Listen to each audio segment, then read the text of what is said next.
Assalamualaikum warahmatullahi wabarakatuh. Halo teman-teman, ketemu lagi nih dengan saya Septi Afriani.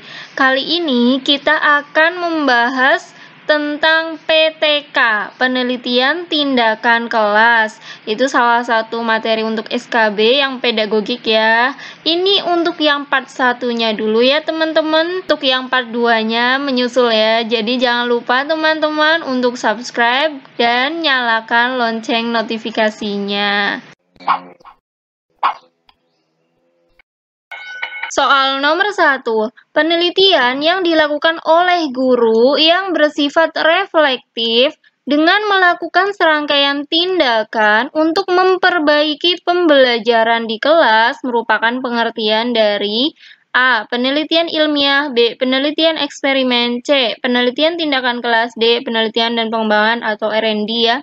Nah, di sini tuh pasti teman-teman udah tahu lah ya jawabannya dari judulnya aja. Tadi tuh PTK, berarti itu jawabannya yang PTK lah ya. Cuma kita cek dulu aja ya. Yang A, penelitian ilmiah itu rangkaian pengamatan yang sambung-menyambung, berakumulasi dan melahirkan teori-teori yang mampu menjelaskan dan meramalkan fenomena-fenomena. Nah, penelitian ilmiah itu mengandung unsur keilmuan dalam aktivitasnya. Teman-teman pasti udah tahu lah ya penelitian ilmiah. B. Penelitian eksperimen itu adalah penelitian untuk mencari pengaruh perlakuan tertentu terhadap yang lain dalam kondisi yang dikendalikan. Nah, di sini tuh nanti ada kelas eksperimen dan kelas kontrol. Jadi tuh teman-teman yang skripsinya penelitian eksperimen pasti udah mahir lah ya. Kalau penelitian tindakan kelas itu ini nih teman-teman, dilakukan guru, sifatnya reflektif, terus ini untuk memperbaiki pembelajaran, itu keywordnya ya teman-teman, jadi itu jawabannya yang C. Kita cek yang D, kalau penelitian dan pengembangan atau R&D itu penelitian untuk mengembangkan suatu produk baru atau menyempurnakan produk yang telah ada sehingga efektif digunakan. Soal nomor 2, berikut ini yang tidak termasuk tujuan PTK adalah A. Memperbaiki dan meningkatkan mutu praktik pembelajaran guru. Benar ya teman-teman, ini kan intinya memperbaiki dan meningkatkan pembelajaran. Ini tuh benar. Ini kan tadi pertanyaannya yang tidak. Oke, kalau yang B, mengatasi permasalahan-permasalahan selama pembelajaran di kelas, ini juga benar ya teman-teman. Jadi kalau dalam PTK, permasalahannya itu kan harus yang ada di kelas itu gitu kan. Nggak boleh ngelihat dari teori-teori sebelumnya atau ngambil dari penelitiannya orang gitu kan. Kalau yang C, membuat sebuah generalisasi dari hasil penelitian yang dilakukan. Ya enggak? Simpen dulu aja ya. Kalau yang D, menghasilkan inovasi-inovasi pembelajaran untuk meningkatkan kualitas pembelajaran. Nah, di sini tuh keywordnya inovasi dan meningkatkan kualitas tuh. Berarti benar ya teman-teman. Kalau yang E, meningkatkan kompetensi guru dalam memecahkan masalah pembelajaran. Ini juga benar ya teman-teman. Jadi tuh intinya untuk memecahkan gitu kan. Jadi kemampuan guru tuh dalam memecahkan meningkat. Itu juga iya ya teman-teman. Jadi itu yang bukan itu jawabannya adalah yang C. Membuat sebuah generalisasi dari hasil penelitian yang dilakukan. Jadi kalau PTK itu kan karena hanya membahas sebuah kelas atau apa sih, ya pokoknya di situ doang gitu ya. Jadi nggak bisa digeneralisasikan atau nggak bisa dibikin biar ini tuh bisa berlaku untuk semua siswa gitu loh, semua sekolah. Jadi nggak bisa digeneralisasikan ya teman-teman. Soal nomor 3, penelitian tindakan atau action research dikembangkan oleh seorang psikolog sosial Amerika pada tahun 1946. Psikolog sosial tersebut melakukan penelitian tindakan untuk mencari penyelesaian terhadap problem sosial seperti pengangguran atau kenakalan remaja yang berkembang di masyarakat. Nah, psikolog sosial yang dimaksud adalah A. Kurt Lewin, B. Stephen Kemmis, C. Robin Taggart, D. John Eliot, E. Aristoteles. Yang mana nih teman-teman? Jawabannya itu yang A ya, Kurt Lewin. Jadi teman-teman ingat aja Lewin gitu ya. Jadi tuh si Lewin itu yang pertama kali melakukan ini nih penelitian tindakan itu untuk meneliti ini nih teman-teman, masalah sosial ya, problem sosial tentang pengangguran atau kenakalan remaja. Jadi tuh dia belum melakukan penelitian tindakan ke kelas-kelas atau ke pendidikan gitu loh teman-teman. Soal nomor 4, pernyataan yang tidak benar ya teman-teman, mengenai perbedaan PTK dan non-PTK adalah A. PTK fleksibel terhadap subjek penelitian, kalau yang non-PTK ketat terhadap syarat-syarat formal seperti ukuran sampel, populasi, dan lain-lain ya. Kalau yang ini yang A benar nggak? Ini benar ya teman-teman, jadi kalau PTK itu kan cuma bahas apa sih sebuah kelas gitu kan, jadi ya udah nggak terlalu ketat, nggak harus ada sampelnya tuh yang kayak gini-gini, kriterianya tuh yang ini gitu loh teman-teman. Itu kan kalau penelitian non PTK seperti penelitian eksperimen gitu. Kalau yang B tidak menggunakan analisis statistik yang kompleks, kalau yang non PTK-nya menggunakan analisis statistik yang kompleks. Ini juga benar ya teman-teman. Kalau yang kompleks itu contohnya yang eksperimen kan, dia pakai yang uji ANAVA, uji gitulah banyak banget. Opsi C, dapat memperbaiki praktek atau proses pembelajaran secara langsung. Kalau non-PTK-nya tidak langsung memperbaiki praktek atau proses pembelajaran. Itu benar ya teman-teman, karena kalau PTK itu kan emang masalahnya diambil dari masalah yang ada di kelas itu gitu kan. Berarti kalau misal udah penelitian ya berarti bisa memperbaiki proses pembelajarannya secara langsung, dirasakan oleh guru secara langsung juga. Kalau yang D, PTK diarahkan pada generalisasi, non-PTK tidak diarahkan pada generalisasi. Wah, ini salah ya teman-teman. Berarti itu jawabannya yang mana? Yang D. Karena kalau PTK itu kan nggak bisa digeneralisasi, cuma khusus untuk kelas itu gitu kan. Kalau yang opsi E, masalah berdasarkan kasus yang dialami guru.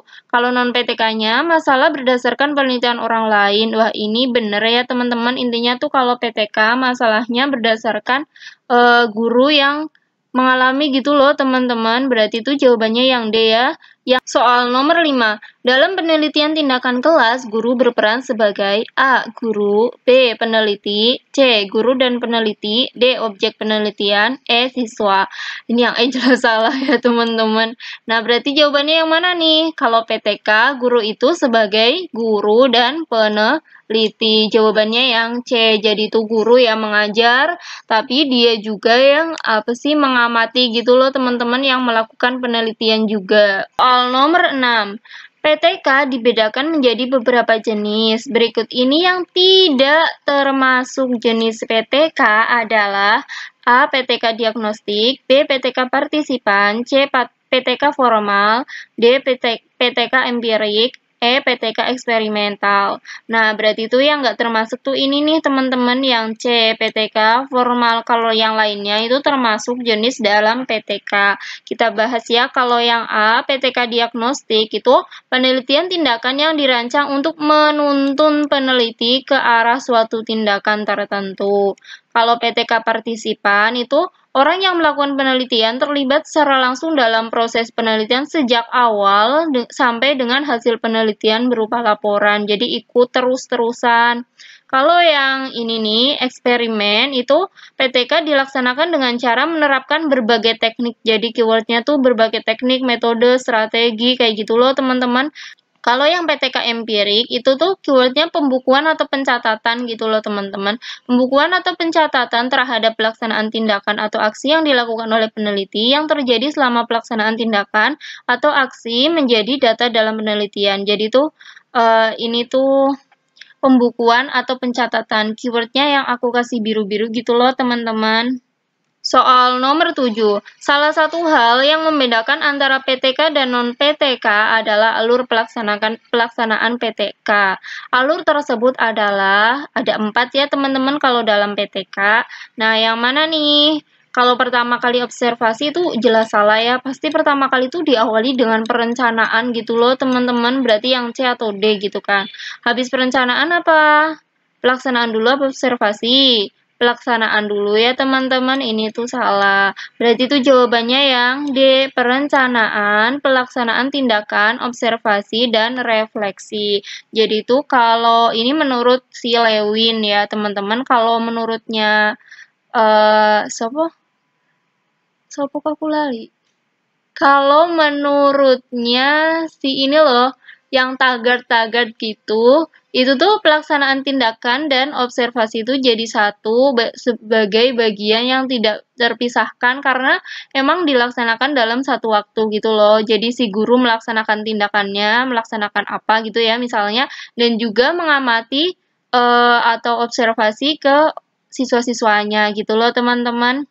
Oh iya teman-teman, makasih banget ya buat teman-teman yang udah share link video di channel Septia Friani. Terus kalau misalnya teman-teman tuh mau share soal-soalnya juga buat belajar teman-teman atau temennya teman-teman itu juga boleh teman-teman. Tapi sekalian aja ya cantumin sumbernya biar apa? Biar makin banyak tuh orang-orang yang bisa belajar secara langsung dari channel Septia Friani. Makasih ya. Lanjut soal nomor 8. Pernyataan yang benar mengenai PTK adalah A. Masalah yang diteliti berdasarkan teori sebelumnya. Ini berdasarkan teori sebelumnya nih, berarti salah ya teman-teman. Harusnya kan berdasarkan kasus yang terjadi di kelas itu, berdasarkan masalah yang nyata yang ada di situ. Kalau yang B, penelitian bertujuan untuk menghasilkan teori baru, ini enggak ya teman-teman. Karena penelitiannya tuh intinya biar apa? Biar pembelajarannya tuh lebih baik gitu kan, memperbaiki atau meningkatkan kualitas pembelajaran. Kalau yang C, hasil penelitian dapat digeneralisasikan, ini jelas salah ya teman-teman, udah dibahas sebelumnya kan. Kalau yang D, penelitian bertujuan untuk memperbaiki proses pembelajaran. Nah, ini nih jawabannya yang benar tuh yang D. Kalau yang E, menggunakan analisis statistik yang kompleks, jelas salah ya teman-teman, udah dibahas pada soal sebelumnya ya. Soal nomor 9, PTK yang dilaksanakan dengan cara menerapkan berbagai teknik, metode, dan atau strategi dalam proses pembelajaran secara efektif dan efisien merupakan jenis PTK.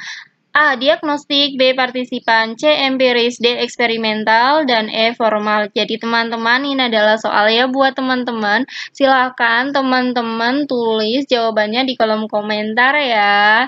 Oh ya makasih banget nih buat teman-teman yang udah setia nonton di channel Septia Friani. Semoga video-video di sini tuh bermanfaat ya buat teman-teman. Baik bermanfaat dalam kehidupan sehari-hari atau ketika teman-teman ngajar atau ketika tesnya SKB. Yang paling penting ketika tes ya teman-teman. Oke, terima kasih banget ya teman-teman. Oh iya teman-teman, kadang tuh aku kan memperhatikan gitu kan siapa aja yang sering komen gitu. Terus kok ini jarang komen ya sekarang, kok si B jarang ya, si A jarang. Aku tuh kadang mikir ini karena emang jarang nggak komen atau sebenarnya komen tapi ganti nama gitu loh teman-teman. Ya udah malah curhat.